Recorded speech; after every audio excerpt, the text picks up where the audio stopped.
Assalomu alaykum qadrli yurtdoshlar, obunachilar. Mana bugun 2026-yil 28-may holatidagi mana g'ishtlarimiz soxta mashinaga yuklandi.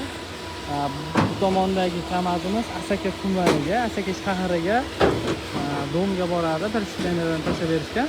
Ikkinchi mashinamiz Marg'ilonga boradi. Xudo xolasa bu mashinalarga ham endi yuklanadi. Bu 53 dagi g'ishtimiz xudo xolasa Farg'ona shahriga boradi. Kimga shu atrofdan g'isht kerak bo'lsa, bemalol aloqaga chiqishlari mumkin. Butun vodiy bo'ylab 5 mingtalik, 10 mingtalik, 3 mingtalik, 4 mingtalik, 6 mingtagacha ham xudo xolasa olib borib beraveramiz. Bemalol aloqaga chiqishlari mumkin. G'ishtlarning sifatini yaqinda mana buzilgan daxmalardan ko'rsatib beramiz. Sho'ri chiqadimi deganlarga 10%, 20% sho'ri chiqishi mumkin deb turib aytiladi. Xudo xolasa ko'p joyda sho'ri chiqqani yo'q. Mana urilgan joylarning ham videosini qo'yyapmiz.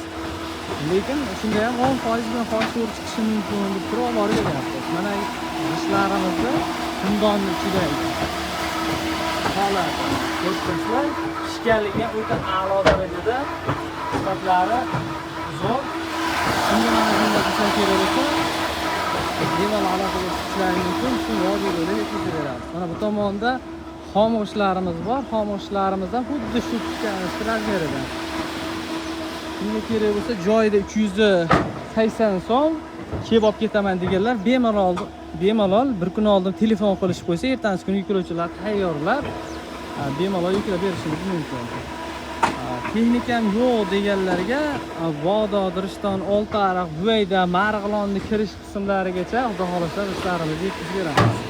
Kimga kerak bo'lsa bemalol aloqaga chiqishlari mumkin.